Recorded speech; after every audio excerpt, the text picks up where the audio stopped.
ఇప్పుడు మరిన్ని వార్తలు వేగంగా సంక్షిప్తంగా చూద్దాం.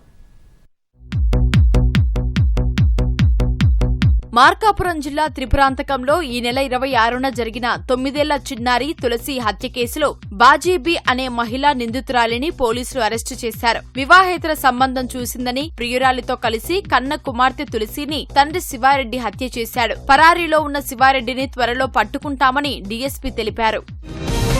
కడప జిల్లా గోపవరం మండలం శ్రీనివాసపురంలో 27వ తేదీ జరిగిన చోరీ కేసులో అంతర్జిల్లా దొంగను పోలీసులు పట్టుకున్నారు. అతని నుంచి కారు, 2 బైకులు, 2.5 తులాల బంగారు గొలుసు స్వాధీనం చేసుకున్నారు. ఒంటరిగా ఉన్న ఆదిలక్ష్మి అనే వృద్ధురాలిని 3 దొంగలు కత్తులతో బెదిరించి బంగారు గొలుసు లాక్కెళ్లారు. ముఠాలో ఒకరైన మీరావళి పోలీసులకు చిక్కాడు.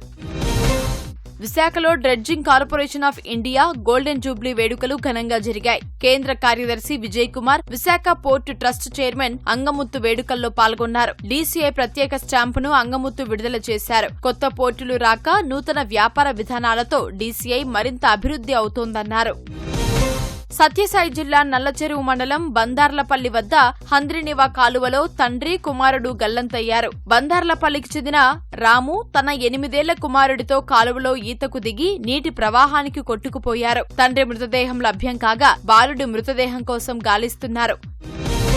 విజయవాడ పాయకాపురంలో ఓ చికెన్ దుకాణంలో ఆహార భద్రతా అధికారులు ఆకస్మిక తనిఖీలు నిర్వహించారు. కుళ్లిన మాంసాన్ని విక్రయిస్తున్నట్లు వినియోగదారులు ఫిర్యాదు చేయగా సోదాలు చేపట్టారు. దుకాణదారుడిపై అధికారులు కేసు నమోదు చేశారు.